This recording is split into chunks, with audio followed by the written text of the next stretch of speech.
Hindi ko na yan inalam. Basta ang sabi niya, ang huling amo niya abusado. Hindi raw siya pinapasahod. Tapos ginagawa siyang parang hayop. Parang yung kinakain niya, tira-tira ng mga amo niya. Naawa naman ako kasi matanda na siya. Mabait din naman siya. Tapos, maaasahan at mapagkakatiwalaan pa rito sa bahay. Kapag andito siya, talagang kampante ako. Ang galing pa niya mag-advise. Mapagkakatiwalaan? Di pa nga siya tumatagal ng taon dito sa bahay. Paano kung malikot naman talaga ang kamay niya? O kaya may kakaiba sa ugali niya? Mahirap magtiwala sa isang tao, ma. Ang hirap kasi sa'yo kapag nagpapaawa na sa'yo, mabilis ka maniwala. Tapos konting mabulaklak na salita lang, ang bilis mo nang mamangha sa kanila. Unang kita ko pa lang sa kanya, alam ko na may mali na sa kanya eh. Tinatanggap ko na lang ang galit mo sa pagbibintang sa akin na ako nagnanakaw ng mga gamit sa bahay. Dahil lang ako yung black sheep ng pamilya. Pero may hindi ka nalalaman tungkol kay Ate Lori. Hindi mo alam kung gaano siya kagaling magmanipula ng tao para hindi siya mapagbintangan sa kasalanang siya naman talaga ang gumawa. Sadyang dapat ay labis na kinikilatis ang mga taong pinapapasok sa loob ng tahanan. Dahil ang sino mang hindi lubos na kilala ay maaaring magdala lang ng kaguluhan. Hindi lang mga gamit ang maaaring mawala dahil sa malikot na kamay, kundi maaari pang may magsakripisyong buhay ng isang miyembro ng pamilya. Ang pagiging mabuting amo ay maaari ring maging dahilan para sa ikapapahamak ng isang anak. Ito nga kaya'y matututunan ni Hazel o sadyang magpapalin lang siya sa isang taong pagpapaawa lang ang alam at hahayaan na lang na pasanin ng anak ang pagdurusang dulot ng itim na kapangyarihan. Sigurado po ba kayo, ma'am, na dito niyo po inilagay? Kalilinis ko lang po rito kanina wala naman po akong napansin. Isa pa to, 3 beses na po tayong nag-ikot ng mga gamit. Wala naman po tayong makita. Oo, dito ko talaga yun nilagay eh. Tandang-tanda ko yun. Kasi sinukat ko yun kasabay nung dress. Yun dapat yung susuotin kong alahas eh. Kaso maliligo na ako kaya inilipag ko muna dito. Baka naman napagpag mo, hindi mo ba talaga napansin? Hindi po eh. Nakita ko na po ba yun? Ano pong itsura ng pendant? Yung suot ko nung graduation ni Chloe, teardrop green sapphire yung pendant. Ay nako, hindi pa naman pwede mawala yun. Regalo sa akin ng sir mo yun eh, nung anniversary namin. Nawala ko na nga yung partner nung nahikaw. Pati ba naman yung necklace? Pero imposible talaga na mawala yun. Dito lang sa bahay eh. Mawawala lang yun kung may kukuha. Ay hala ma'am, hindi po ako yan Alam niyo po kahit na mahirap kami, hindi ko po ugaling manguha ng mga bagay na hindi sa akin. Kaya nga po takot akong pumasok sa loob ng kwarto niyo dahil baka mapagbintangan po ako. Promise ma'am, wala po talaga akong kinukuha. Hindi naman kita pinagbibintangan. Ang tagal kasi magbukas ng laptop ko. Tigtingnan ko sa CCTV kung sino pang pumasok sa kwarto namin. Ang nakita ko lang po na pumasok kanina, si Sir JP. Bago ako maglinis, nasa lubong ko siyang lumabas ng kwarto nyo. Hindi ko naman po siya tinanong kung anong ginagawa niya. Ay nako, nasaan si JP? Hindi ko po alam ma'am, baka po umalis. Kanina pa po yun umaga wala rito sa bahay Gulong-gulo na ang utak ni Hazel dahil sila-sila lang naman ang nakatira sa bahay na yon pero ang daming nawawala. Agad na tinawagan ng ginang ang pangalawa niyang anak para pauwiin ito. Kailangan niyang mahanap ang nawawalang kwintas bago umuwi ang asawa niya sa susunod na buwan. 3 lang ang anak ni Hazel. Madalas nawala ang panganay dahil sa pag-aaral nito. Alam naman niya na hindi kukuha ng gamit ang bunso niyang anak dahil masyado pa itong bata. Pagka-uwi ni JP, bumungad agad ang galit ng kanyang ina. Bakit ako na naman ang pinagbibintangan mo, ma? Ano namang gagawin ko sa alahas na bigay sa'yo ni Dad? Mukha ba akong magnanakaw? Baka natututo ka na dahil sa kakasama mo sa mga barkada mo. Ilabas mo yon. Sinasabi ko talaga sa'yo, JP. Kanina pa kami naghahanap. Hindi yung basta mawawala rito sa bahay. Ang dami ko na ngang problema. Huwag ka na magdumagdag. Lo, wala nga sa akin.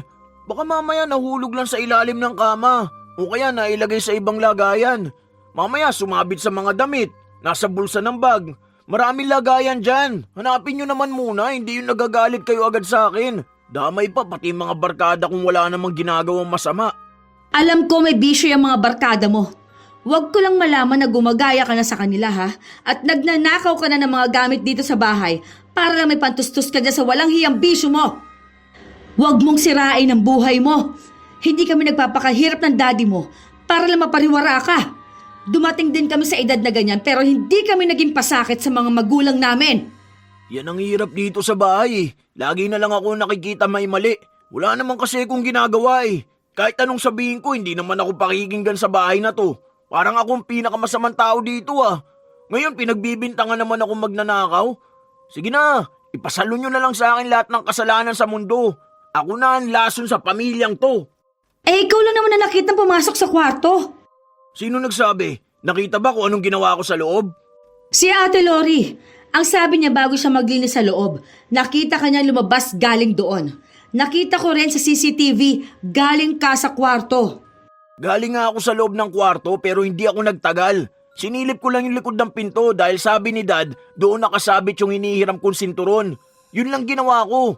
Hindi nga ako lumapit sa kama eh. Sa susunod kasi, magpakabit na rin ng CCTV sa kwarto nyo para malaman kung anong ginagawa ng mga taong pumapasok dyan. Huwag palaging ako nakikita. Lagyan ng CCTV bawat parte ng bahay kahit hanggang banyo para talagang makasiguro kung sino ba magnanakaw sa bahay na to. Padabog na pumasok sa loob ng kwarto si JP. Si Hazel naman ay nakaupo lang sa sofa habang patuloy pa ring problemado sa nangyayari sa loob ng bahay nila. Nilapitan naman siya ng kasambahay nila para bigyan siya ng tubig para kahit na paano ay kumalma siya. Ma'am, wag po sana kayong magagalit sa sasabihin ko. Ayoko lang po iparinig to kay Sir JP kasi alam ko pong magagalit lang yun. Lagi kasing mainit ang ulo niyan eh.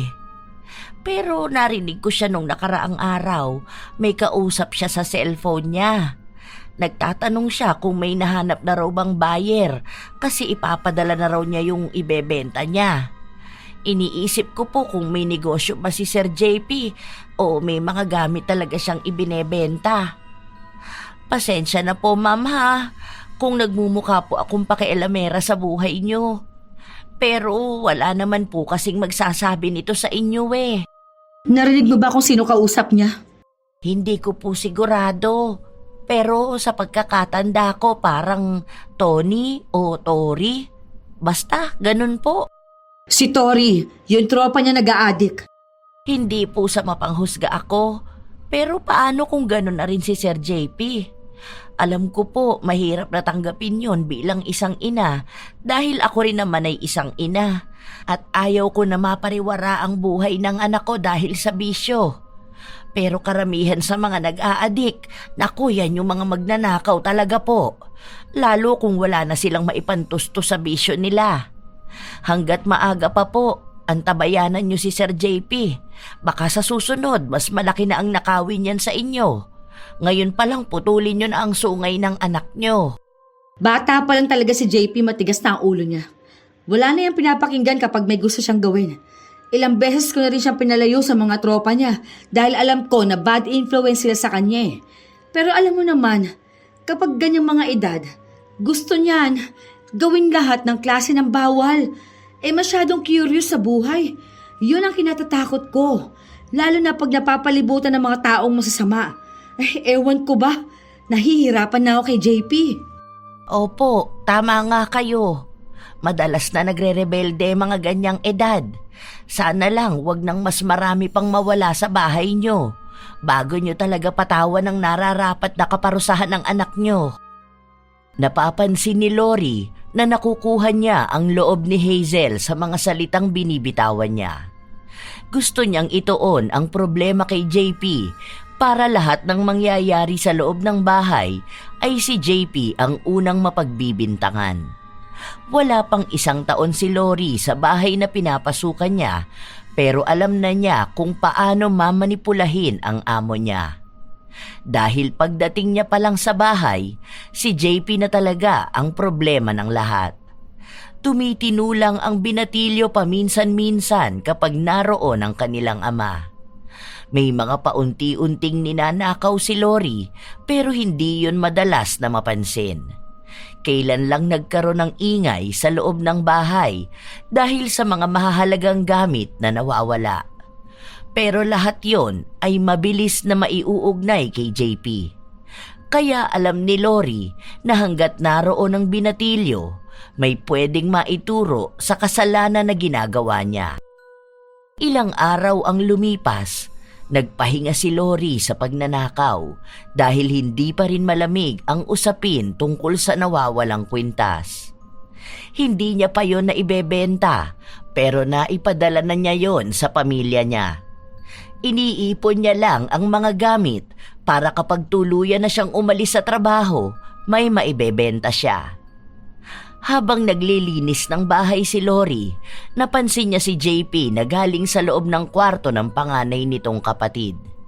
Kasunod naman nun ay ang pagkawala naman ng isang koleksyon ng mamahaling laruan. Tawagan niyo nga si JP! Pauwiin niyo ngayon na! Kapag hindi sumagot, yung tropa niyang adik ang tawagan niyo.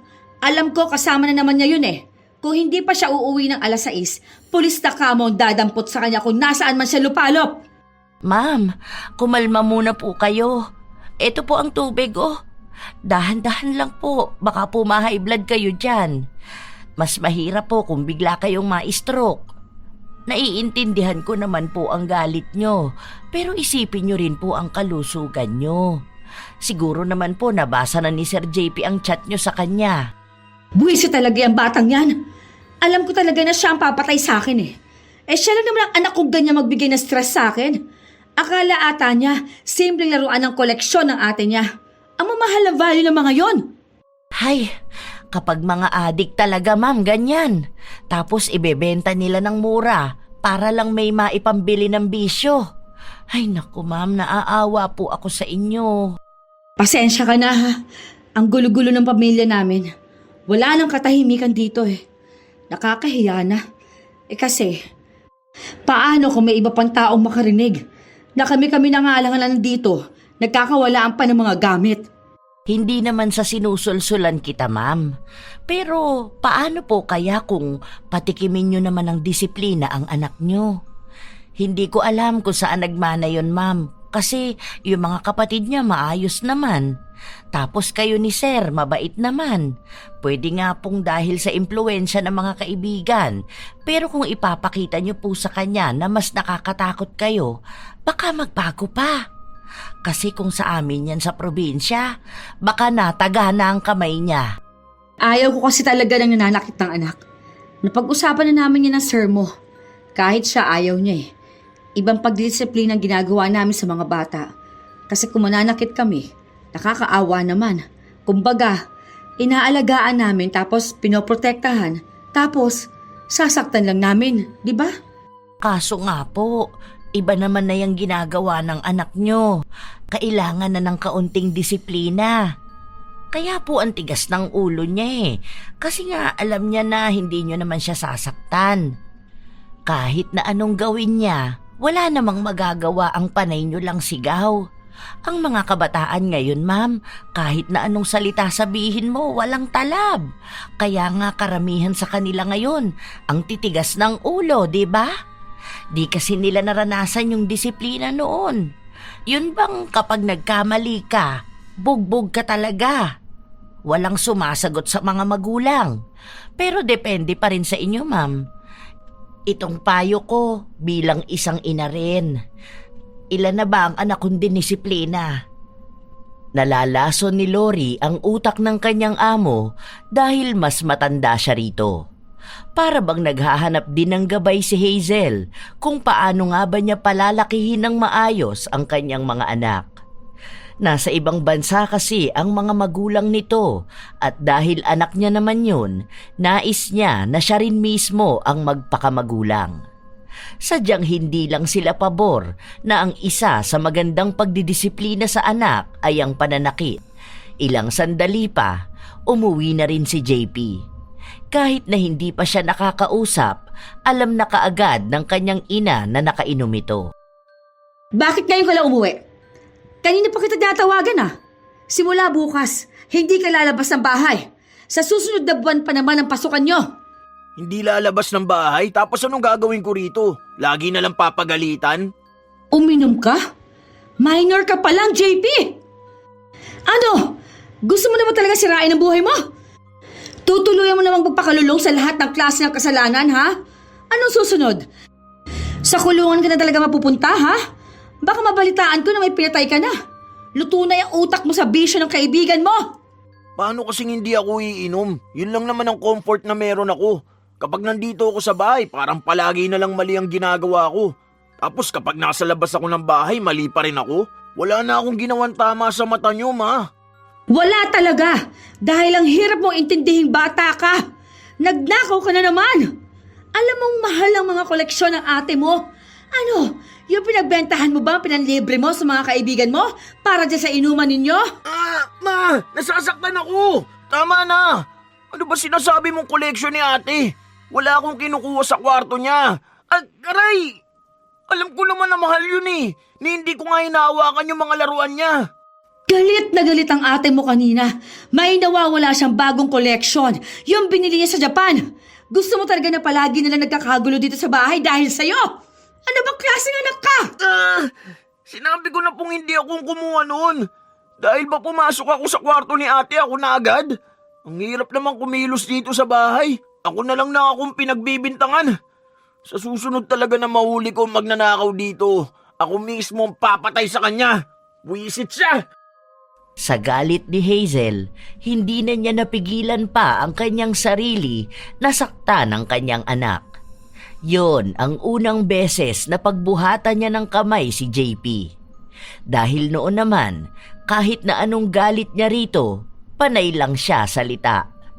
Ilang oras din ang lumipas, nakaramdam siya ng awa sa anak matapos na makita na may sugat at pasa ito. Hindi na lumabas ng kwarto si JP dahil dinaramdam niya pa rin ang pananakit at pambibintang sa kanya. Pinadalhan na lang ni Hazel ng pagkain sa loob ng kwarto. Sir JP, ito na po ang pagkain nyo. Ilalapag ko na lang po rito sa lamesa nyo ha. Tawagin nyo na lang po ako kung may ipag-uutos po kayo. Hindi ako nagugutom. Tapon mo yan. Ay, naku, hindi po pwede sir. Sayang naman po yan. Saka po niluto yan sa inyo ng mama nyo po. Ikaw ba nagsasabi kay mama kung galing ako sa kung kaninong kwarto? May nakikita ka bang bit-bit ko na kahit na ano? Ay, hala sir. Huwag po kayong magalit sa akin. Hindi ko naman po alam kung may nawawala eh. Nagtatanong lang po sa akin si ma'am kung sino ang nakita kong nanggaling doon. Tapos sabi ko po na ikaw lang ang nakita ko. Pero wala naman po akong masamang sinabi.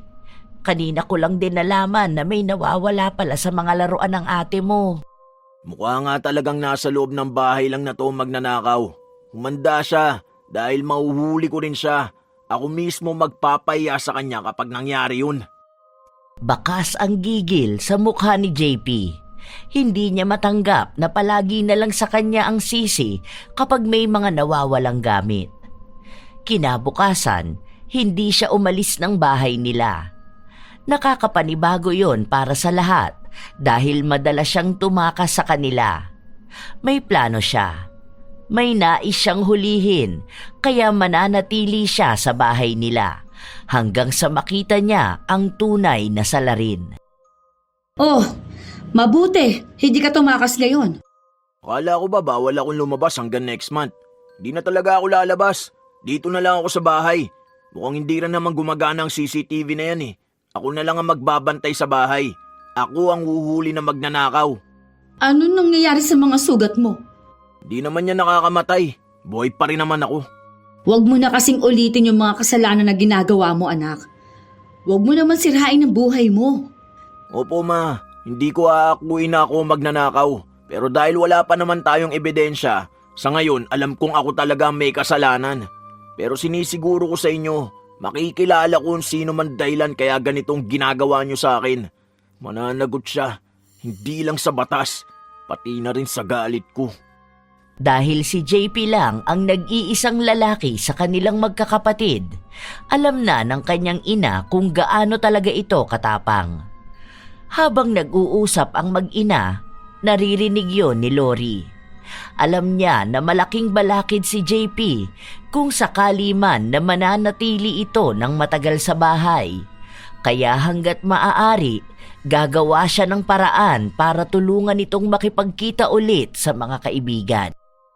Ang tagal namang umalis niyan sa sala. Paano ko papasok sa kwarto ni naman? Mamaya makita pa ako niyan kapag may kinuha ko. Masyadong papansin. Akala mo naman mahuhuli niya talaga ako. Wala pa sa mga naging amo ko ang nakahuli sa akin. Hindi siya ang una. Tahimik lang si JP habang seryosong nakaupo.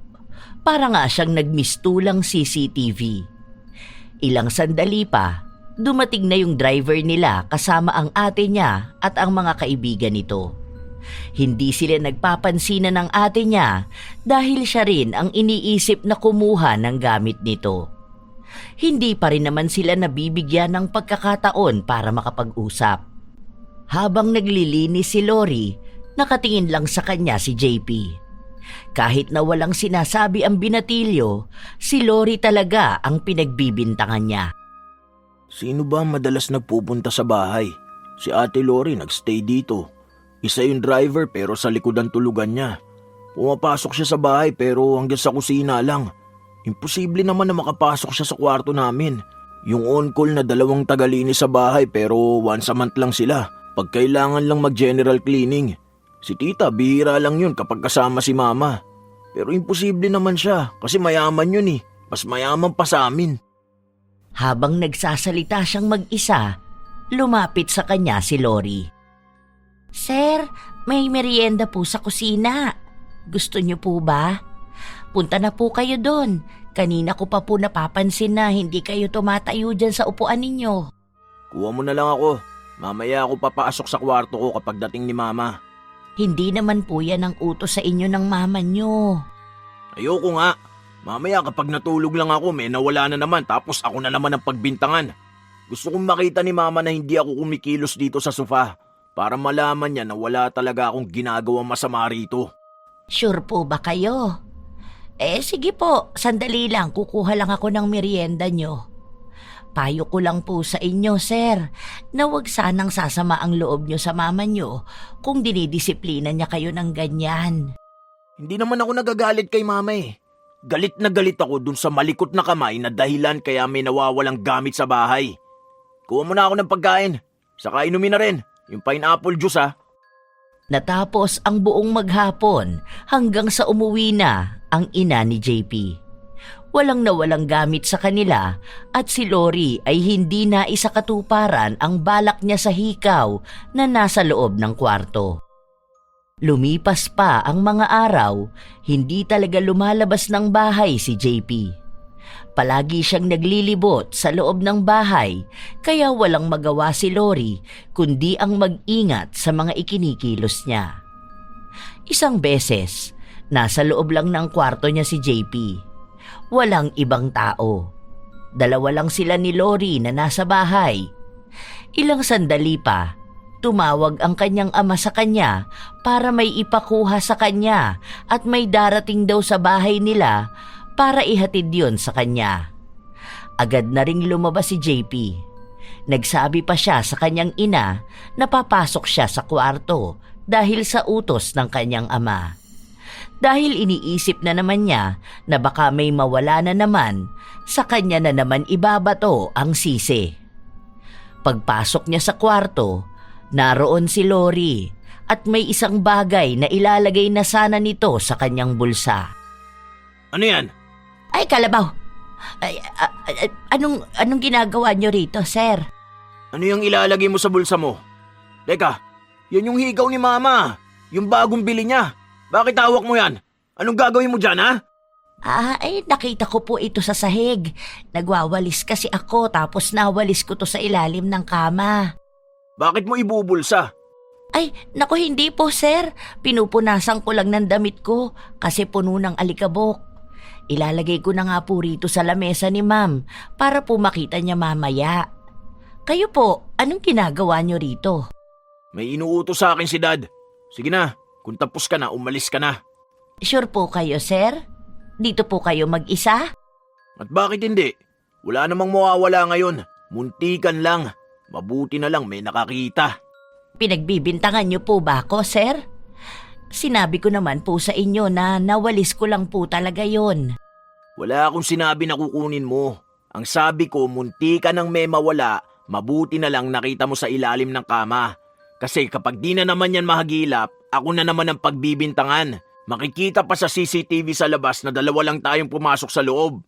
Malamang kapag nakita ko, sa akin na naman ang sisi ng lahat, di ba? Bakit ka naman kinakabahan? Hindi po ako kinakabahan, sir.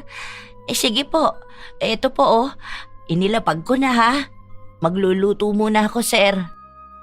Doon na nagkaroon ng mas malalang pagdududa si JP sa kasambahay nila.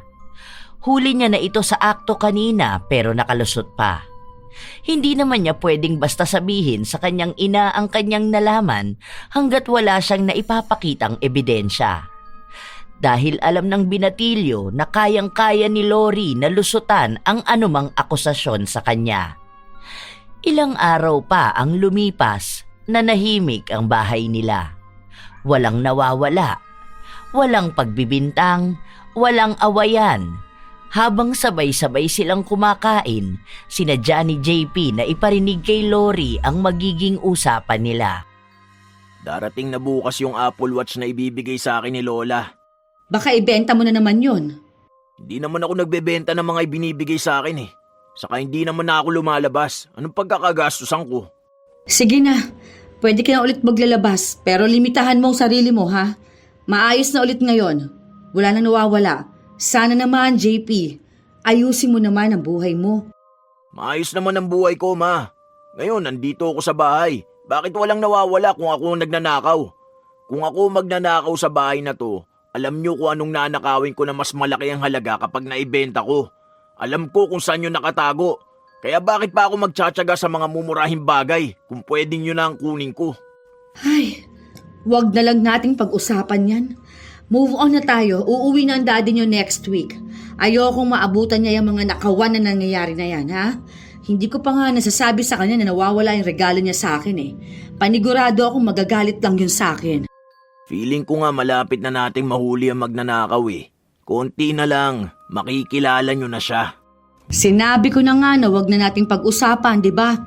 Nasa harapan tayo ng pagkain. Wag na tayo mag-usap ng mga bad vibes na ganyan. Palihim na tumingin si JP sa kasambahay nila na halatang masama rin ang timpla.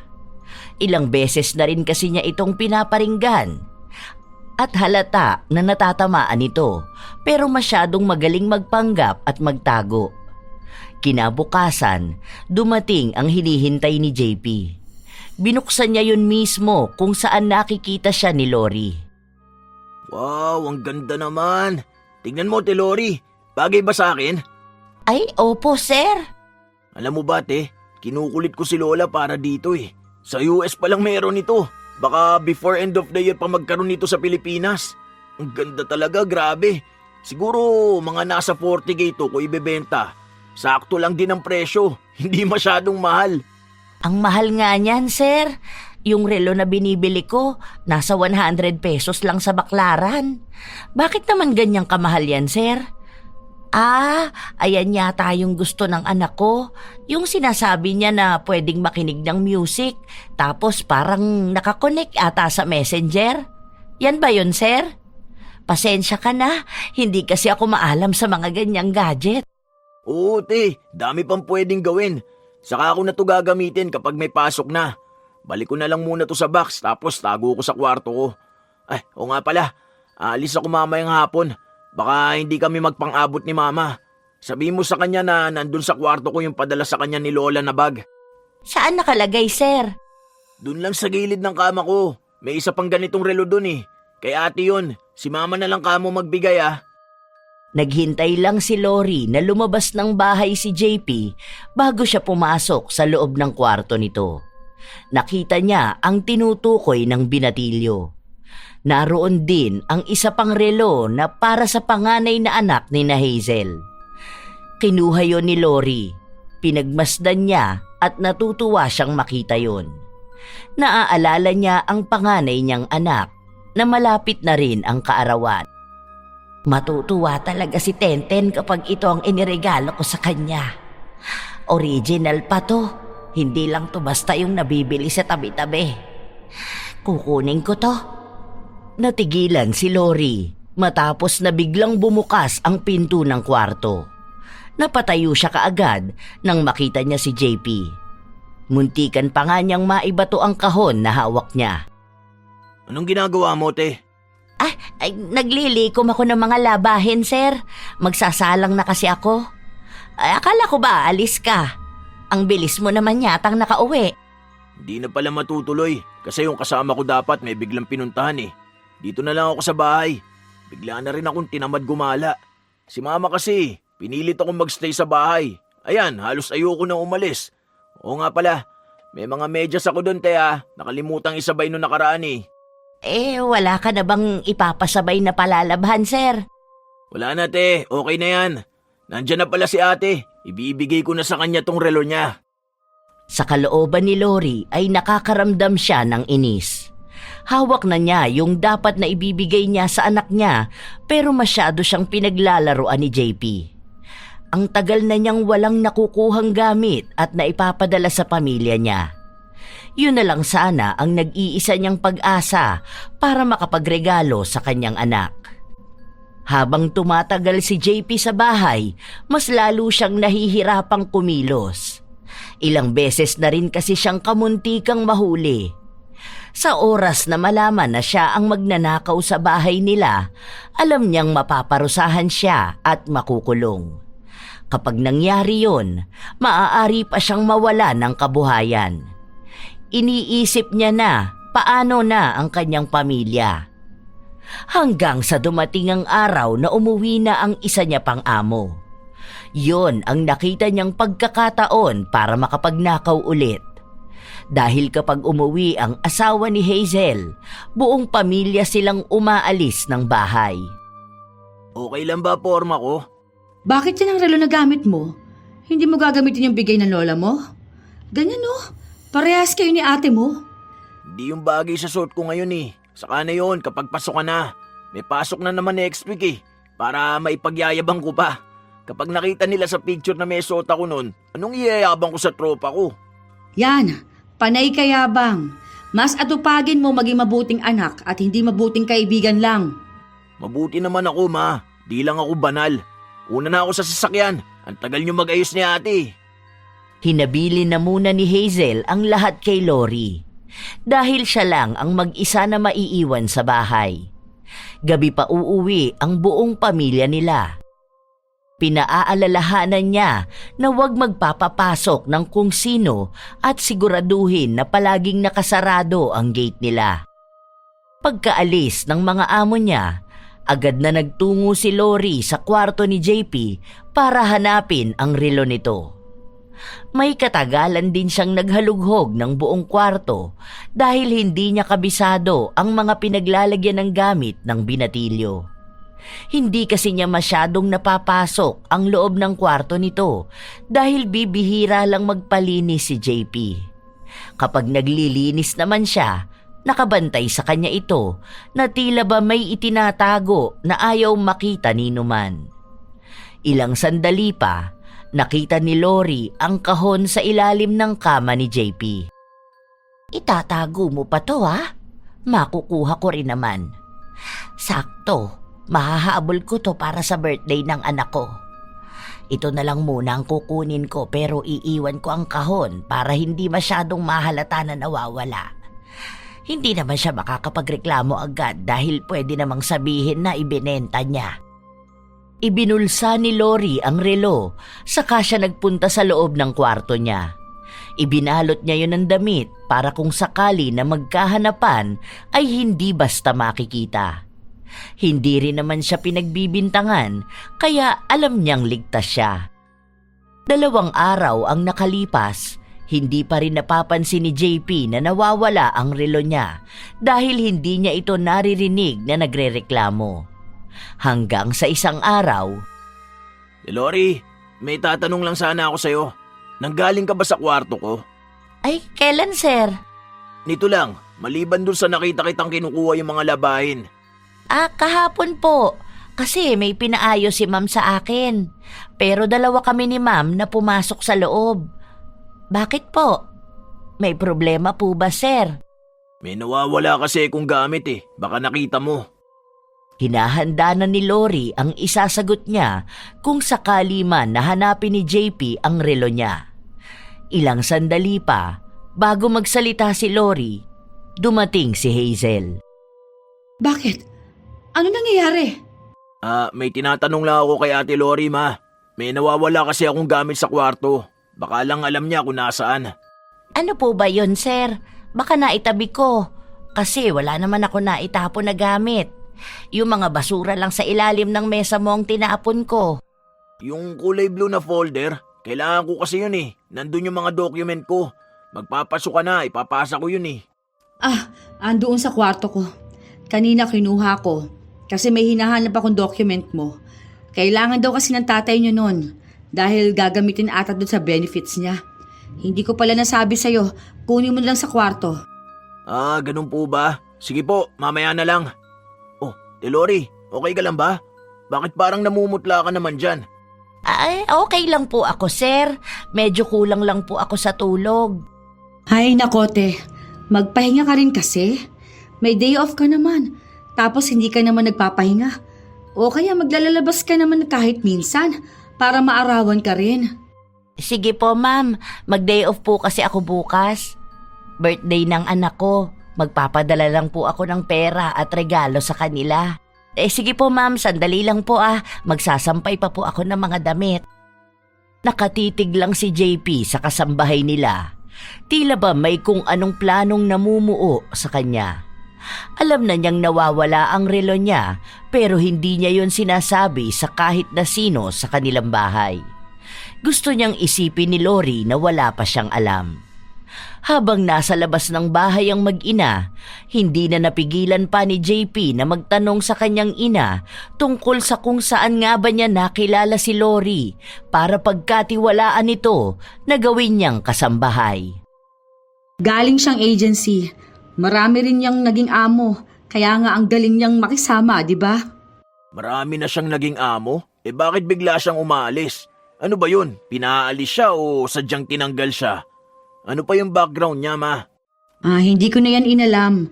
Basta ang sabi niya, ang huling amo niya abusado. Hindi raw siya pinapasahod, tapos ginagawa siyang parang hayop. Parang yung kinakain niya, tira-tira ng mga amo niya. Naawa naman ako kasi matanda na siya. Mabait din naman siya. Tapos maaasahan at mapagkakatiwalaan pa rito sa bahay. Kapag andito siya, talagang kampante ako. Ang galing pa niya mag-advise. Mapagkakatiwalaan? Di pa nga siya tumatagal ng taon dito sa bahay. Paano kung malikot naman talaga ang kamay niya? O kaya may kakaiba sa ugali niya? Mahirap magtiwala sa isang tao, ma. Ang hirap kasi sa'yo kapag nagpapaawa na sa'yo, mabilis ka maniwala. Tapos konting mabulaklak na salita lang, ang bilis mo nang mamangha sa kanila.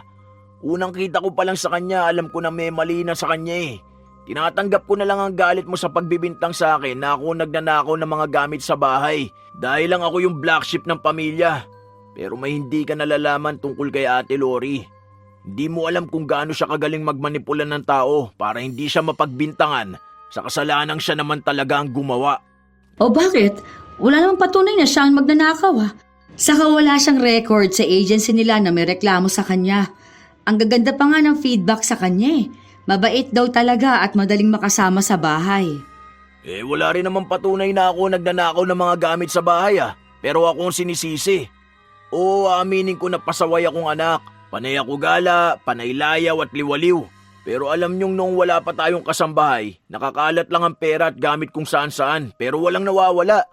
Di ko matanggap na ako na pagbibintangan palagi, kaya gumawa ako ng paraan para mahuli ang tunay na magnanakaw. Malapit na malalaman mong tama ang hinala ko. At sana matanggap mo na maling-mali na nagpapasok ka ng isang magnanakaw sa bahay na to at inakala mong hulog siya ng langit dahil sa bait niya. Hindi na kumibo pa si Hazel. Hindi niya rin naman alam kung tama ba ang sinasabi ng kanyang anak. Kinabukasan, habang nasa labas si Lori at hinahanda ang mga gamit na ipapadala niya sa bahay nila, inilabas niya ang relo na nakabalot sa damit. Nang hihingi siya ng pwedeng pambalot doon para hindi masira. Pero nagulat siya matapos na may humablot nun sa kanya. Ayun, nakita ko rin. Sabi ko na ikaw talaga ang kumuha nito. Ang talino mo rin, no? Iniwan mo yung box sa ilalim ng kama ko para hindi ko mahalatang nawawala to. Sir, ano po bang sinasabi niyo dyan? Akin po yan. Binili ko yan ng second hand sa kakilala ko. Second hand? Sino naman magbebenta sa'yo nito? At saan ka kukuha na yung pambibili mo, ha? Akin to. Baka akala mo hindi ko matatrack to. Ayan kitang-kita na akin to. Huli ka na sa akto, Ate Lori. Hindi mo na may tatanggi to. Isusumbong kita kay mama para mapalayas ka na. Nakakahiya ka? Ang tanda mo na, ang likot pa ng kamay mo. Huwag mo akong pinapahiya dito sa labas. Ang kapal na mukha mong sabihin sa akin ang mga salita na yan. Halatang wala kang modo kaya galit sa'yo ang nanay mo. Galit lang naman si mama sa akin dahil ako napagbibintangan na magnanakaw. Pero ang totoo, ikaw talaga yun. Saka bakit ka nahihiya? Tinatablan ka pala niyan? Nung nagnanakaw ka sa bahay namin, hindi mo yan nararamdaman Kapal talaga ng mukha mo.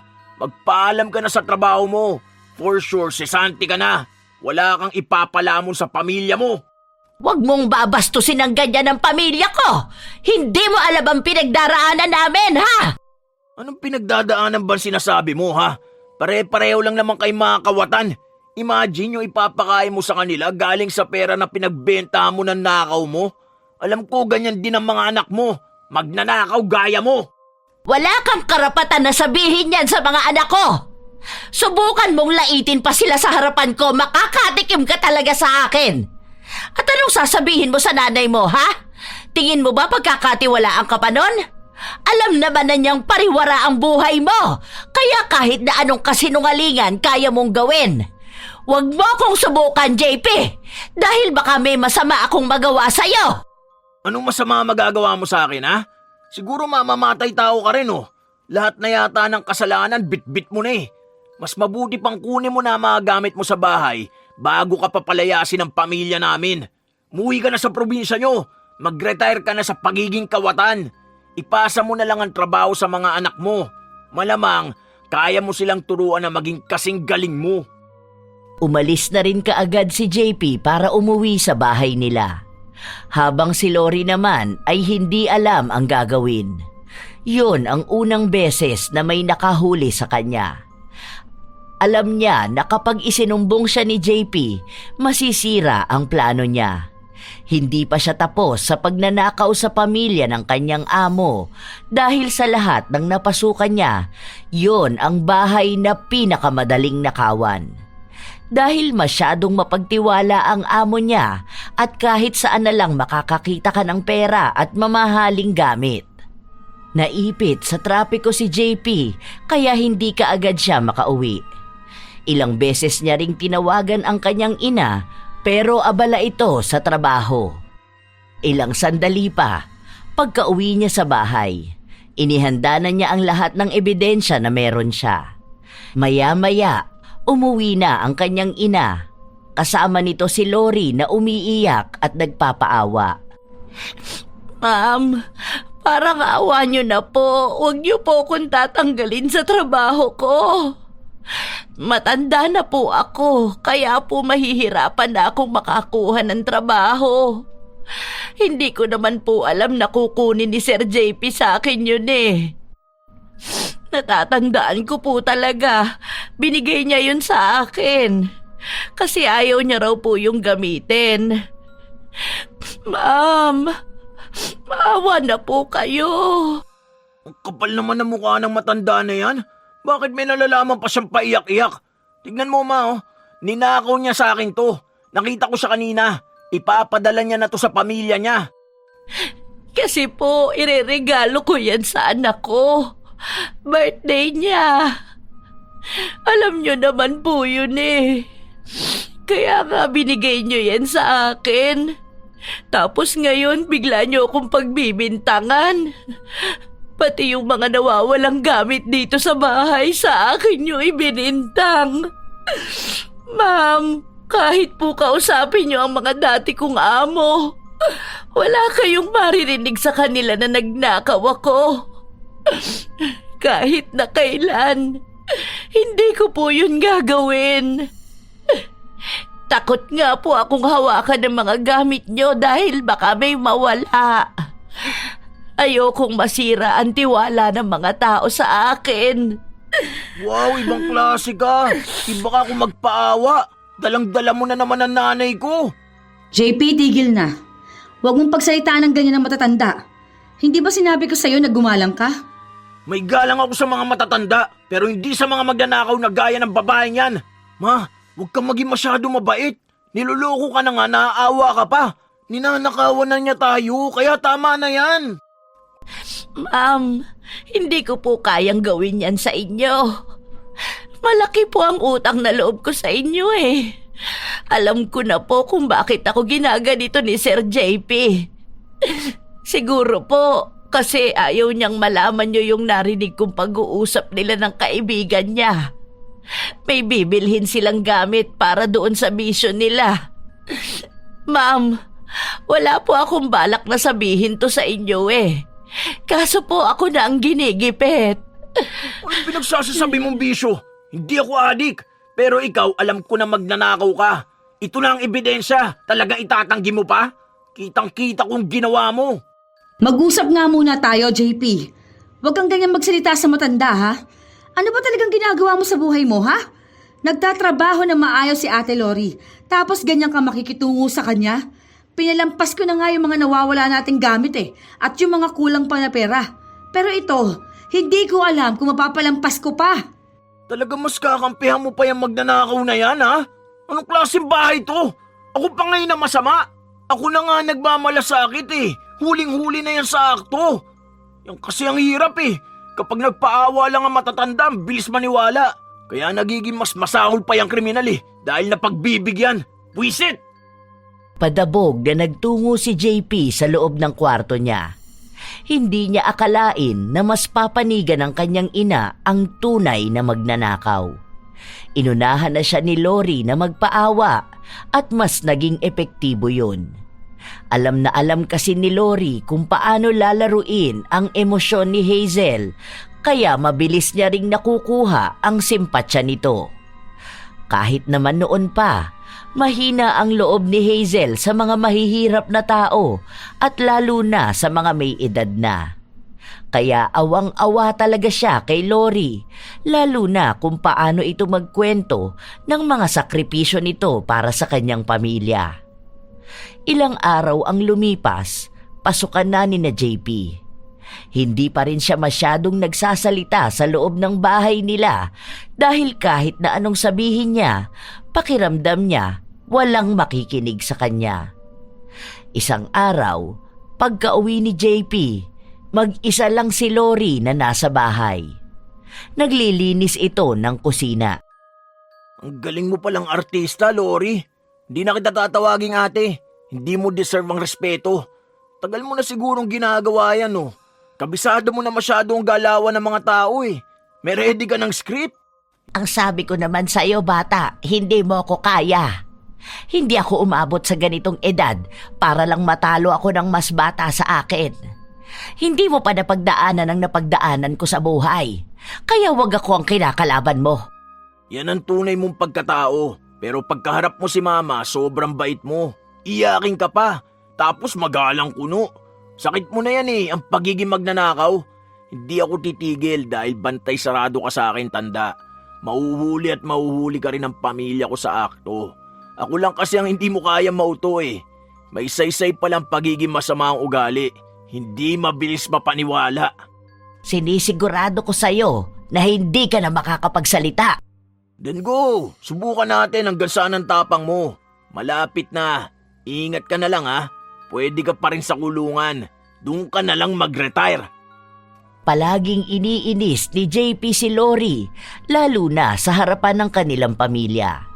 Dahil gusto niyang palabasin ang tunay na ugali nito. Alam ng binatilyo na hirap na ang matanda na magpigil dahil lahat ng klase ng biro niya ay may kinalaman sa pamilya nito.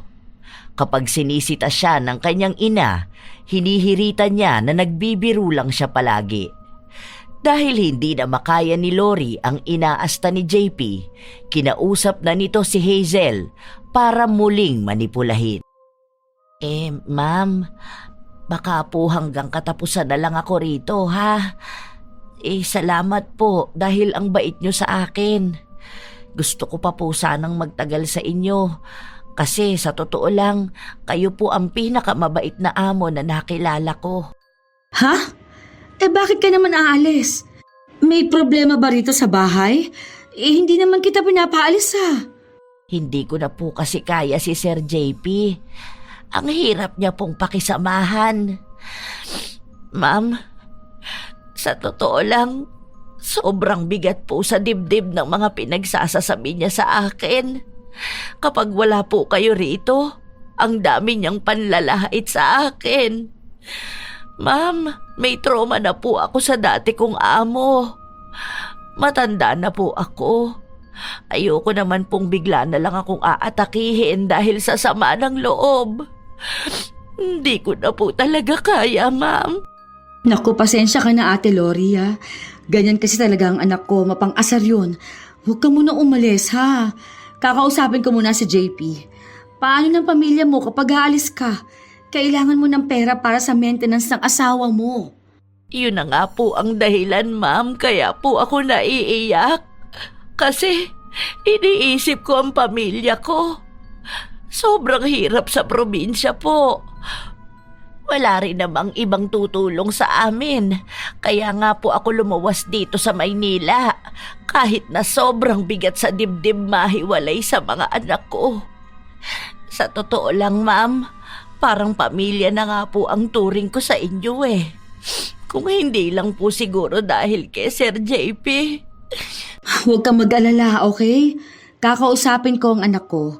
Magpahinga ka na muna. Ako nang bahala. Naging matagumpay ang pagpapaawa ni Lori. Si Hazel naman, agad na pinuntahan ang anak niya sa loob ng kwarto nito. Ako na naman na may mali. Kasalanan ko ba kung sensitive siya? Sa katotoo naman ang sinabi ko Ayan, nadaan na naman kayo sa paawa, sa paiyak-iyak niya kunwari. Ang sinasabi ko lang sa'yo, huwag mo namang ganunin yung tao. Maawa ka naman sana, anak. Masama ang ugali ko, di ba? Bakit ako maaawa sa magnanakaw? Malamang nagawa nga niya magnakaw, kaya niya rin magsinungaling. Madali lang sa kanya yon. Tapos ang dali mo pang paawaan. Basta hindi ako magbabago. Umalis siya rito para maging maayos ang pamilya natin nang wala nang nawawalang gamit. Pinanindigan ni JP ang mga sinabi niya. Kahit na anong pakiusap sa kanya ng ina, palagi niya pa ring hinuhuli ang galit ni Lori. Alam niya na kahit sabihin nitong aalis siya, hindi ito aalis. Kaya gagawin ni JP ang anumang gusto niya. Madalas silang nagtatalo ng matanda, lalo na kapag sila na lang dalawa. Hanggang isang araw, pinauwi si JP ng maaga dahil sumasakit ang lalamunan niya. May kakaunting boses lang din na lumalabas sa bibig niya. Agad silang nagtungo ng kanyang ina sa ospital. May mga pagsusuri na ginawa sa kanya at nalaman na maaaring may bukol sa harapan ng kanyang leeg. Ipinagpaalam na muna kita sa school ninyo. Next week, babalik tayo sa doktor para sa susunod mong check-up. Kailangang obserbahan kung lumalaki ba ang harapan ng leeg mo o may iba pang sintomas. Ano bang nararamdaman mo ngayon? Masakit pa siya kapag nahawakan ko. Minsan biglang kumikirot. Tapos nahihirapan akong magsalita. Kung ano-ano naman kasing ginagawa mo. Ano bang ginawa mo bago ka nagkaganyan, ha? Yung mga tropa mo, baka may ganyang nararamdaman din. Hindi kasi matukoy ang doktor kung goiter ba yan. Wala akong matandaan. Baka kasi sa kasasagot mo yan. Yan ang nga bang sinasabi ko eh. Paano kung ginagabaan ka na sa mga masasamang salita na sinasabi mo sa mas nakakatanda sa'yo? Ako pa nga ina na karma. Samantalang yung masamang tao walang nangyayari. Baligtad pala tumingin ng karma. Sige na, magpahinga ka na. Magpapahanda na ako ng pagkain mo para makainom ka na rin ng gamot. Huwag mo na masyadong hawakan yung leeg mo, ha? Sabihin mo kapag may iba pang masakit. Saka, tigilan mo na yung pag-vape mo. Ang bata-bata mo pa nang gaganyan ka na. Baka yan din ang isa sa dahilan eh. Ang tigas kasi ng ulo mo. Ayaw mong makinig sa mga sinasabi ko sa'yo. Habang tumatagal, mas lalong lumalala ang nangyayari kay JP. Lumaki ang bukol sa leeg niya at walang kahit na anong gamot ang gumagana sa kanya. Balak nilang paoperahan pero ayaw ng lola ng binatilyo. Sinabi ng matanda na uuwi siya ng Pilipinas para tingnan kung ano ba talagang nangyayari kay JP. Lalo na, hindi rin naman matukoy ng mga doktor ang eksaktong sakit niya.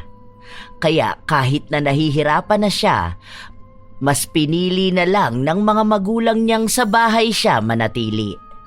May isa siyang nurse na nag-aalaga sa kanya at nagbabantay sa kalagayan niya. Anak ko, bakit ba ganyan? Tingnan mo, ang laki ng bukol sa leeg mo. Ayaw pa naman ipa-opera ni Mama.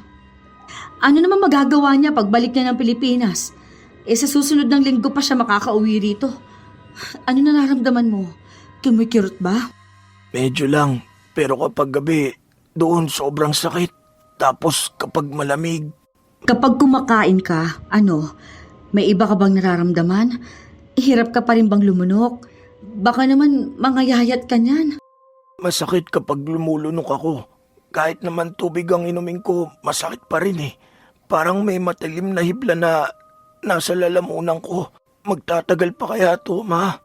Gagawa tayo ng paraan para gumaling ka, ha? Kapag hindi ka napagamot dito sa Pilipinas, pupunta tayong US para doon natin ipa-opera yan. Naalala ko yung pinsan ko, may bukol din siya sa leeg eh.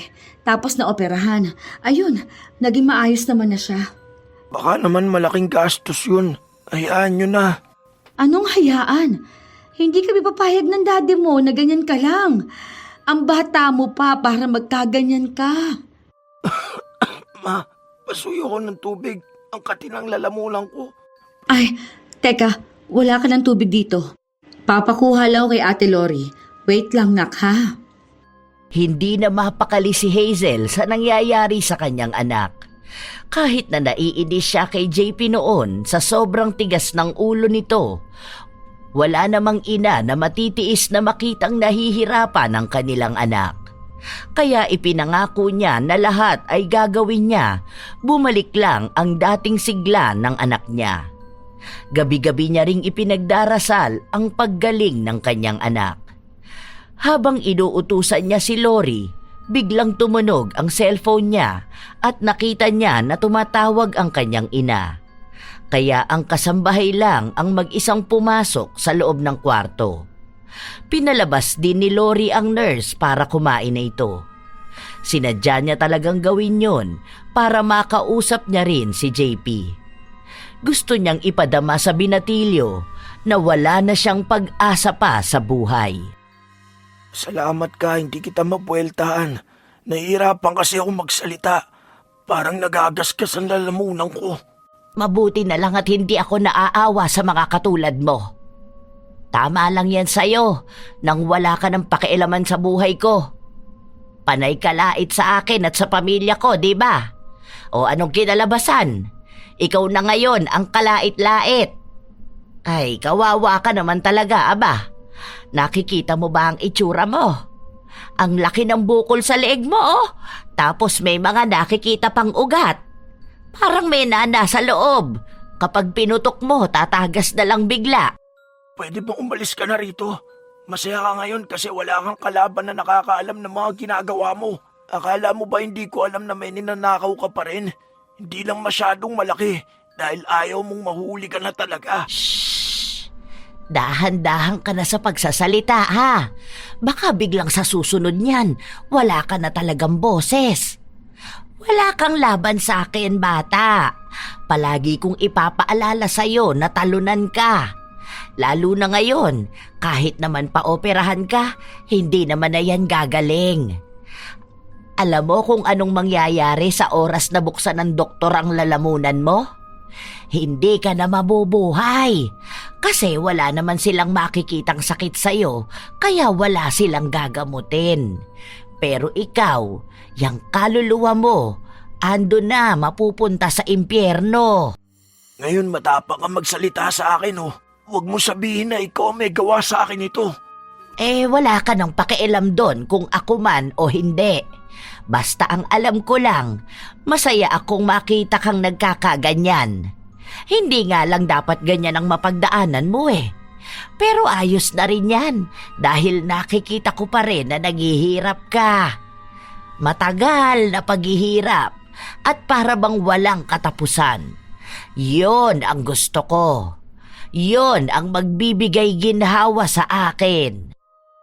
Maraming salitang gustong sabihin si JP pero hindi niya yun magawa dahil sa nararamdaman niya. Napapadalas na rin na sumasakit ang leeg niya.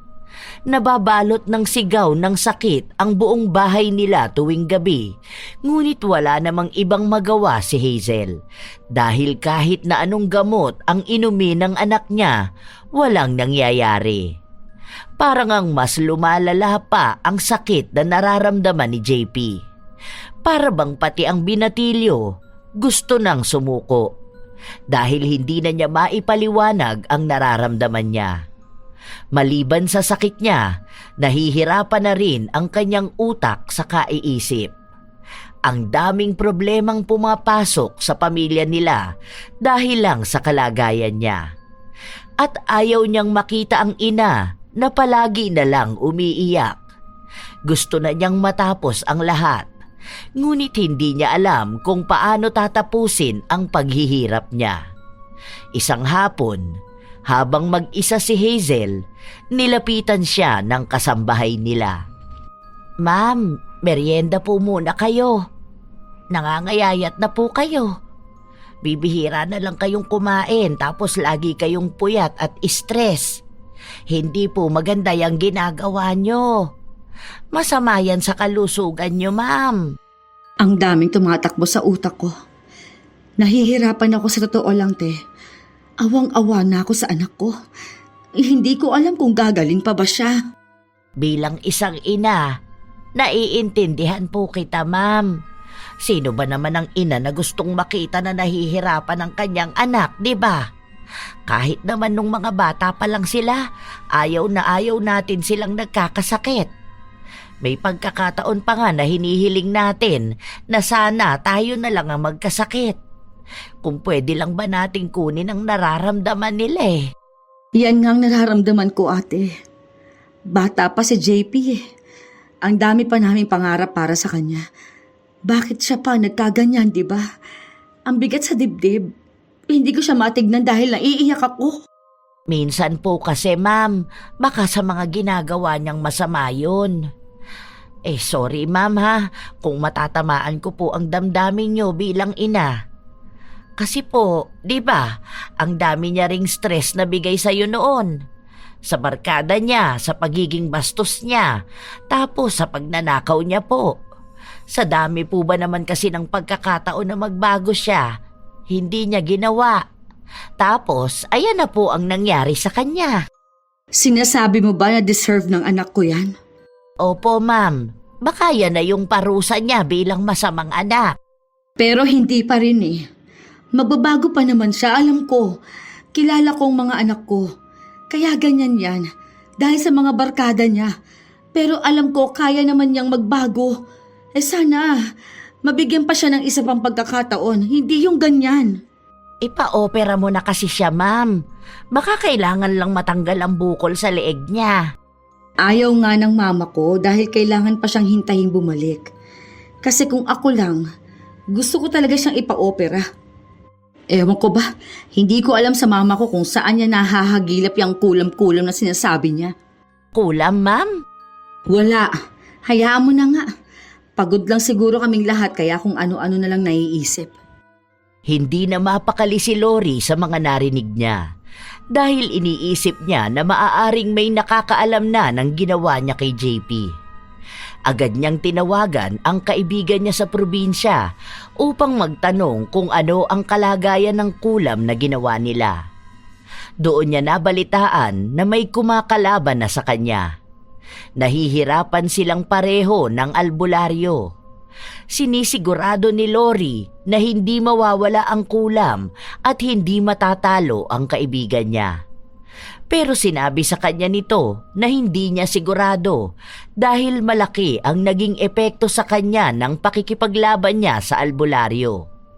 Ang ibig sabihin lang nun, kapag nagtagumpay sila, mawawala ang kulam at maaaring mas malaki ang maging balik nito sa kanya mismo na nagpakulam. Hindi pwede to. Hindi ako papayag na ako pa ang mas mahihirapan. Dapat maunahan ko sila. Kailangan kong makumbinsi si Hazel na ipa-opera na ang anak niya. Para sa ganon, wala nang kawala pa si JP.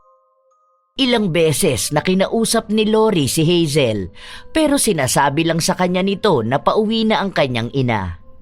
Ilang araw na lang ang kanilang hihintayin. Nagdududa na rin ito sa pagmamadali at pagpupumilit niya. Inisip na lang ni Lori na kung hindi na niya makukumbinsi pa si Hazel, kailangan na talaga niyang umalis sa bahay na yon. Pero bago siya umalis, gusto niyang makuha ang isang set ng alahas ni Hazel. Matagal na niyang gustong makuha yon, hindi niya lang magawa dahil sa pagbabantay sa kanya ni JP. Ang akala niya, kapag kinulam niya ang binatilyo, mas mapapadali siyang maisa sa katuparan yon.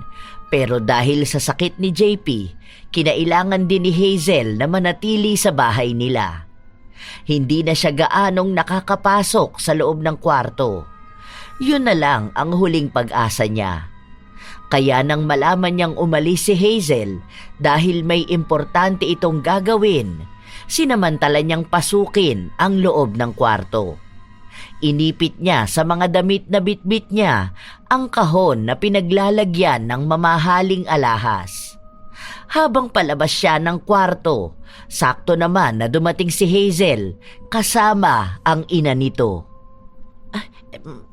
Ma'am, nandito na po pala kayo. Ano yan? Hindi naman labahan yung mga jacket ng asawa ko. Kalalaba lang niya nung nakaraan, di ba? Nasa lapag po kasi ma'am. Tapos mabaho po, kaya ang akala ko po marumi. Okay na po to ma'am, kasi maglalaba na rin po ako. Hindi na. Akin na yan. Bakit ayaw mabitiwan? Marumi nga po kasi ma'am. Kahit na. Kinukuha ko, di ba? Ibigay mo sa akin. Nagmatigas si Lori. Ayaw niyang bitawan. Dahil sa higpit ng pagkakakapit niya sa damit, mas lalong nagduda si Hazel.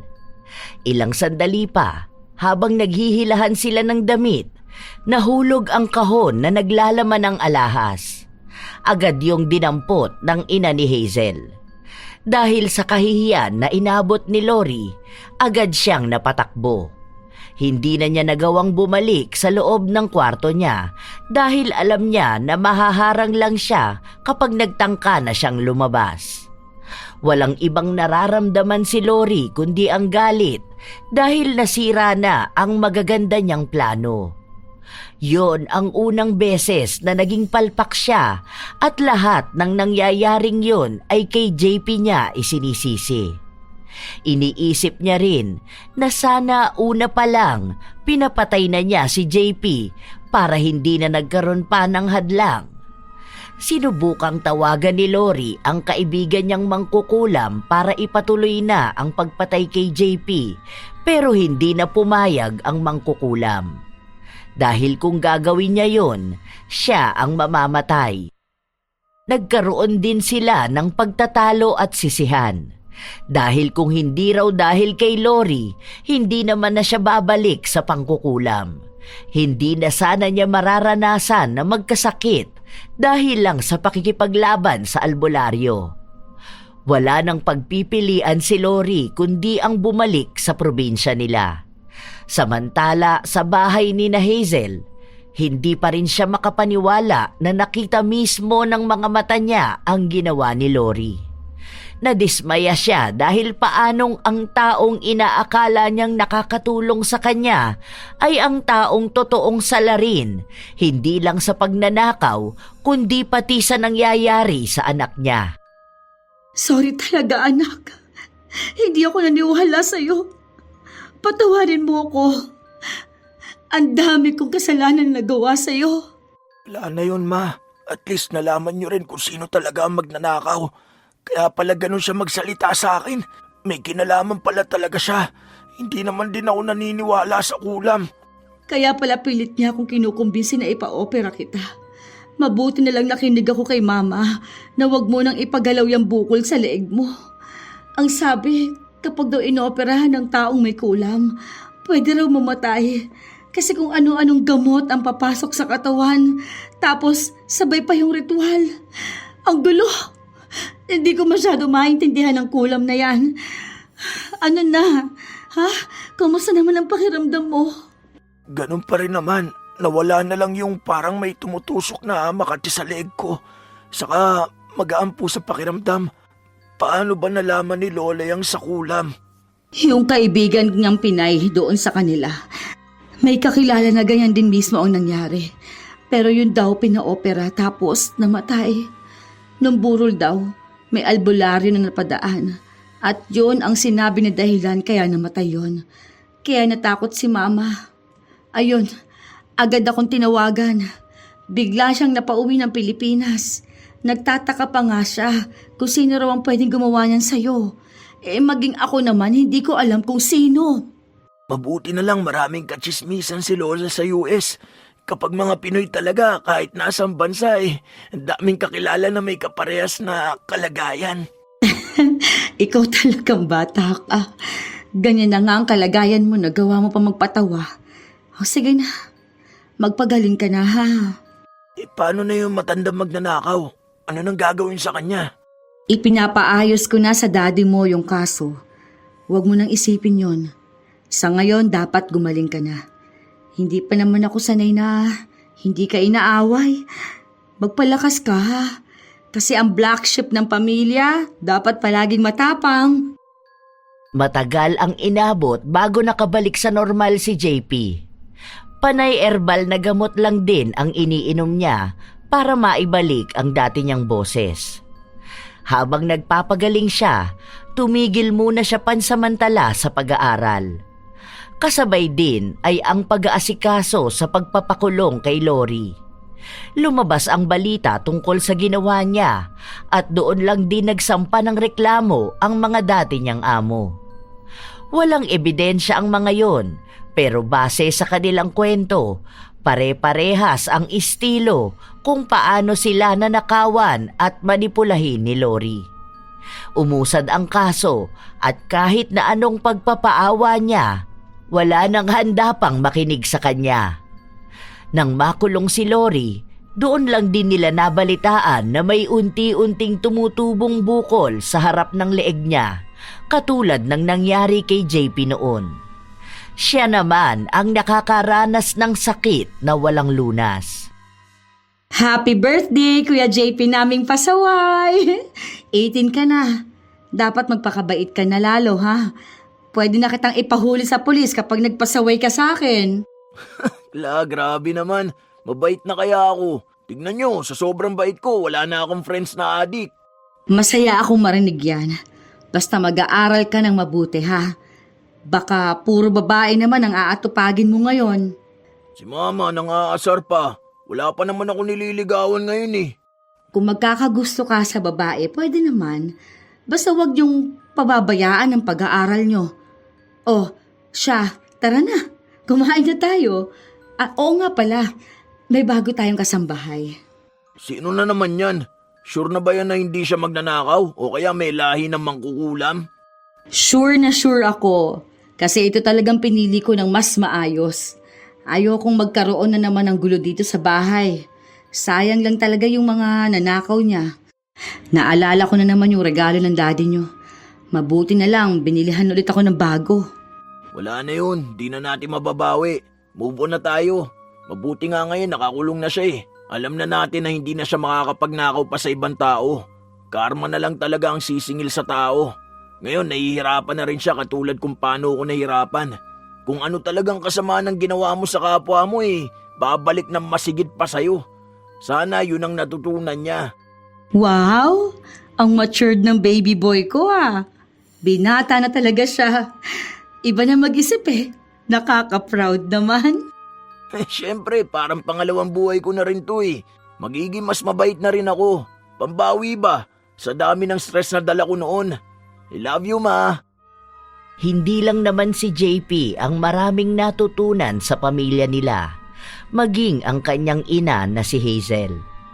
Dahil noong panahon na kasama niya si Lori, nakalimutan niyang mas mahalaga pa rin na dapat ay sa pamilya niya siya higit na nagtiwala, hindi doon sa tao na hindi naman niya lubos na kilala. Bumabawi na rin si Hazel sa anak niya at ganon din si JP. Naging tahimik at maayos ang pamilya nila. Maayos naman ang naging bago nilang kasambahay dahil hindi na yon katulad ni Lori. Ilang beses na rin silang nagpain para masubukan ang pagiging matapat nun at sa huli, lahat ng gamit at pera na nakikita niya ay ibinabalik sa kanila. Doon nila nalaman na hindi naman talaga lahat ng kasambahay ay malikot ang kamay. Sadyang nasa tao na lang ang ugaling magnanakaw. Wala na silang iba pang naging balita kay Lori. Ang alam lang nila ay nasa kulungan pa rin ito at may sakit. May awa na nararamdaman si Hazel pero kailangan niyang tanggapin din sa sarili na minsan kailangan niyang kontrolin ang awa niya dahil yun ang nagagamit sa kanya para mas madali siyang mauto. Sadyang may mga tao rin na katulad ni Lori. Magnanakaw, sinungaling at magaling magpaawa. Pero ang mga taong ganon, kahit anong gawin nila, hindi sila aasenso dahil sa panlalamang sa kapwa. Lalo na sa paggamit ng itim na kapangyarihan, katulad ng anumang masama nilang hiling sa iba, yun din ang higit na babalik sa kanila. Lagi na lang tandaan, hindi dapat basta nagtitiwala. Kilatisin muna ang taong papapasukin mo sa bahay at sa buhay mo. Dahil hindi lahat ng mabait sa harap ay totoo ang hangarin. Shout out sa ilan sa mga masusugid na tagapakinig ng mga istorya ni Lola Telang Channel. Ryan Robert, Geraldine Eyano, at sa kanyang tatay Betoy at sa Garcia family ng Hermosa, Bayambang, Pangasinan. Pinky Hepertor at sa Hepertor family, Gio Doria Padlan, Ruby Rose Bautista, Sam Hutafo, Miriam Salvidos, Ive Brandares, Maria Teresa Ramento, at shout out din kina Arnel Padilla, Russell Padilla, at David Paul Padilla ng Randy's Bakery, Abby Ruiz, Miss Rain Castor. Maraming salamat sa inyo, Chef M, Bikay 8726, Jiminy 06, Razel Kimpo, Febe Ranyada, Leonisa Cobo, Stephanie Villanueva, Ann Royles, Jennifer Makasinag, Kathleya May Bedeo, Chris Gel Mamado, Lourdes Ali, Gami Ramos at sa asawa niyang si Yam Gan, Dominic Poblete at sa kanyang girlfriend na si Joanne, Francia Mercado, Larnie Azurin, Sasi Maligsa, Roslyn Mangilin, Jenilyn Bombio, Lani Hervasio. Hi kina Pamela Allen, Tessa Ganyal, Elizabeth Hardenil, Richelle Adapon, Felicidad Elihido, Marie Chris Sumading, Jenna Nolasco, Gia Gigi, Bessie Tagapan, Chef M, kay Kuya Dennis at Poging J ng Pakil, Laguna. Susana Lobrera, Kimberly Paquera, Gleff Plenel, Violi Loresto, Rose Ann Rama, Lovely Rose Roa, Yani 89906, Nancy Makasakit at kay Larry, Edith, Job Makasakit at kay Freddy Kibalo. Hi kina Angelina Ignacio, MJ Rivera, and Verga Torres family ng Taguig City from Ate Jessica ng the Netherlands, Europe.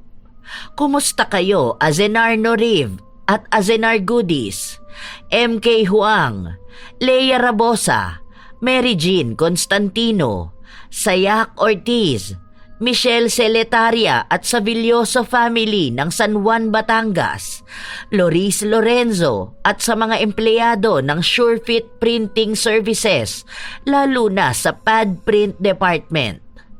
Anesha Rase, Martina Angdasan, Raquel Hasegawa, Jenny Suzuki, Josefina Fuelias, Ching Uy, Mike James Tapak, Linda Marie Cauli, May Paul, Dada Mashala Gonzales, I Love Traveled, Mila Cabrera, Ana Orada.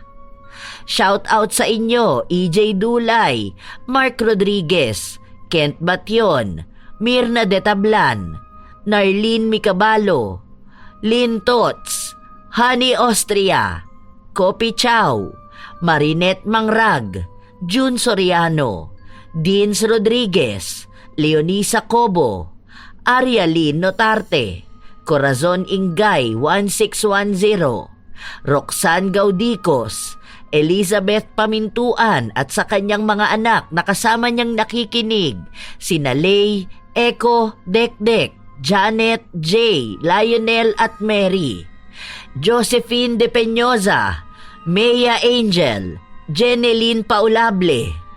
Salamat sa laging pagsuporta ninyo, Angelina Ignacio, Rose Ann Rama, Lord Queen OFW Vlog, Beth Mercado, May Sarol, Cheng Buenavista, Asodicen Cerila, Josefina Fuelias, Tessa Ganyal, Larny Azurin, Richel Adapon, Maria Luisa Chavaria, Jaja Barakiel, Elaine Cardiente, Carlita Nocerale, Linda Marie Cauli, Florence Hervasio, Jenny Suzuki, Elizabeth Hardenil, Mary Jane Flores Rico, Luri Ann Vitalicio.